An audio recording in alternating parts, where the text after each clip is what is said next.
দ্বারা কোরআনের কাছে যেই সকল মানুষ এসেছেন, কোরআন তাদেরকে আল্লাহ তাদেরকে কোরআনের মাধ্যমে হেদায়েত দান করেছেন।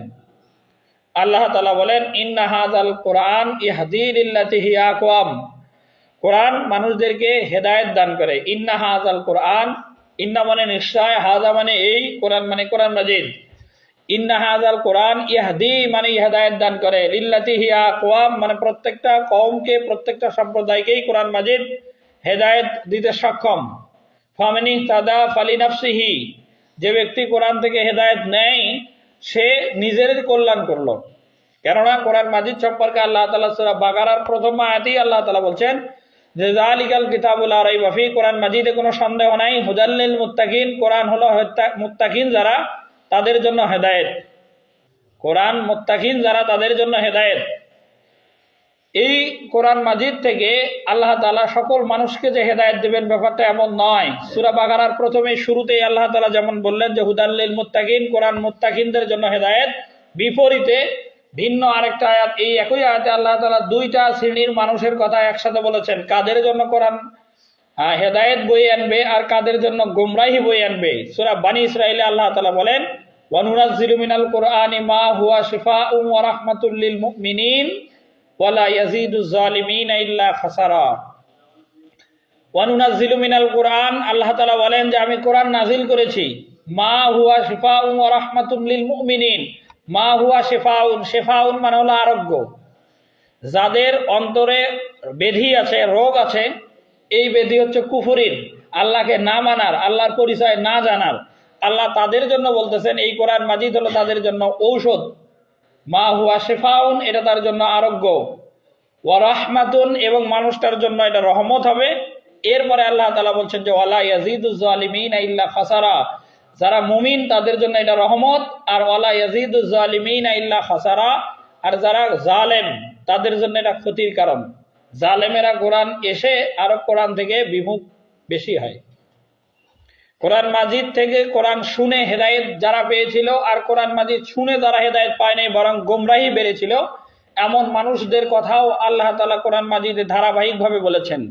কোরআন মাজিদ থেকে যারা হেদায়েত প্রাপ্ত হয়েছিলেন, যেমন ওমর রাদিয়াল্লাহু তাআলা আনহুর ইসলাম গ্রহণের কাহিনী আমরা যেটা জানি, এইখানে ওমর রাদিয়াল্লাহু তাআলা আনহু তার বোন ফাতেমা রাদিয়াল্লাহু তাআলা আনহার কাছে, ওমর রাদিয়াল্লাহু তাআলা আনহু যখন তার বোন ফাতেমা ইসলাম গ্রহণ করেছেন এই কথা শুনতে পান, ওমর তার বোনকে হত্যা করার জন্য বা মারার জন্য যখন চলে যান, সেইখানে গিয়ে তিনি কোরআনের আয়াত শুনতে পান। সূরা তাহার প্রথম থেকে আয়াত পাঠ করা হয়েছিল যে ইজরা নারান ফাকাল লি আহলিহিম কুসু ইন্নী আনাস্তু নারান লাআল্লি আতিকুম মিনহা বিকাবাসিন আও আজিদু আলান নারি হুদা ফালাম্মা আতাহা নুদিয়া ইয়া মূসা ইন্নী আনা রাব্বুক ফাকলানা আলাইক ইন্নাকা বিল ওয়াদিল মুকদ্দাসি তুয়া ইযহাব ইলা ফিরআউনা ইন্নাহু তাগা। এইভাবে আল্লাহ তাআলা আয়াতগুলো নাজিল করতেছিলেন সূরা তাহার প্রথমের। এই আয়াতগুলোই হযরত ওমর রাদিয়াল্লাহু তাআলা আনহু শুনতেছিলেন। শুনতে শুনতে যখন 14 নম্বর আয়াত ইন্নানি আনাল্লাহু লা ইলাহা ইল্লা আনা ফা'বুদনি ওয়া আকিমিস সালাতা লিযিকরি, এই আয়াত পর্যন্ত পৌঁছেন। এই ইন্নানি আনাল্লাহ, এই আয়াতের অর্থ হলো ইন্নানি নিশ্চয় আমি, আল্লাহ তাআলা বলতেছেন ইন্নানি নিশ্চয় আমি, আনাল্লাহ আমি হলাম আল্লাহ। এটা আল্লাহ তাআলা নিজের পরিচয় দেওয়ার পরে বলতেছেন যে ইন্নানি আনাল্লাহ, আমি হলাম আল্লাহ। ফা'বুদনি, অতএব সকল মানুষের উচিত তোমরা সবাই আমার ইবাদত করো। ওয়া আকিমিস সালাতা লিযিকরি, এবং আমার স্মরণের জন্য তোমরা নামাজ আদায় করো। এই আয়াত পর্যন্ত যখন পৌঁছেন তখন ওমর রাদিয়াল্লাহু তাআলা আনহু সত্য চিনতে পারেন, এবং এই আয়াতের উপরে নির্ভর করেই ওমর রাদিয়াল্লাহু তাআলা আনহু ইসলাম গ্রহণ করেন। এরপরে যখন আরো ধারাবাহিকভাবে দেখা যায়, 7 পারার প্রথমেই আয়াত আসছে যে ওয়াইজা সামিউ মা উনজিলা ইলার রাসূলি তারা আয়ুনাহুম তাফিদু মিনাদ দামি মিম্মা আরাফু মিনাল হক ইয়াকুলুনা রাব্বানা আমান্না ফাকতুবনা মা শাহিদিন।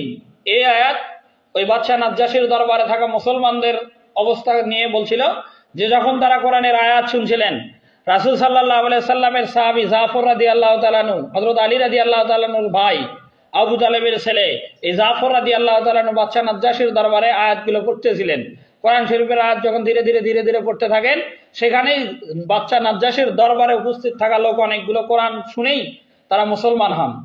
এবং তাদের কথাই আল্লাহ তাআলা এই 7 পারার প্রথম যে আয়াত এখানে বলছেন যে ওয়াইদা সামিউ, যখন তারা শুনলো, কি শুনলো? কোরআন শরীফ। মা উনজিলা ইলার রাসূল, রাসূলের কাছে আল্লাহ কি নাজিল করেছেন, এটা যখন শুনলো, তারা আয়ুনাহুম তাফিদু মিনাদ দামি মিম্মা আরাফু মিনাল হক।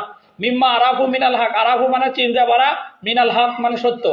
তারা রাসূলের কাছে যে কোরআন নাজিল হয়েছিল, এই কোরআন যখন শুনলো, শুনতে শুনতে তারা এমন এক পর্যায়ে পৌঁছে গেল, তারা সত্য চিনতে পারলো যে আমরা যে ইবাদত করতেছি, মূর্তি পূজা করতেছি, শিরক করতেছি, বিভিন্ন দেবদেবীকে প্রভু মানতেছি, এই ব্যাপারগুলো সঠিক নয়। প্রকৃত আমাদের সৃষ্টিকর্তা আছেন আল্লাহ, এবং এই আল্লাহর পরিচয় যখন তারা জানতে পারলো, তখন সাথে সাথেই তারা বলল যে ইয়াকুলুনা, তারা সবাই বলল, ইয়াকুলুনা এটা বহু বচন, ইয়াকুলুনা তারা সবাই বলল আমান্না, আমরা আল্লাহর প্রতি ঈমান আনলাম। এই আমান্না বলতে ওই বাদশা নাজ্জাশীর দরবারে উপস্থিত থাকা যারা কোরআন শুনলো, জাফর রাদিয়াল্লাহু তাআলার মুখ থেকে এই কোরআন শুনেই ওই উপস্থিত লোকেরা বলতেছিল যে আমান্না, আমরা ঈমান আনলাম। এরপর তারা বলতেছে আল্লাহর কাছে দোয়াও করতেছে সাথে সাথে, ফাকতুম না, হে আল্লাহ আপনি আমাদেরকে লিখে নেন, তালিকাভুক্ত করে নেন, মা শাহিদিন, যারা আপনাকে সাক্ষ্য দিয়েছে, আল্লাহ আপনাকে রব হিসেবে মানছে, এই মুসলমানদের ভিতরে আমাদেরকে তালিকাভুক্ত করে নেন।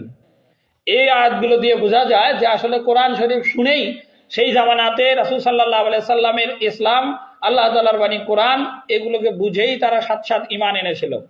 এটা এরকম।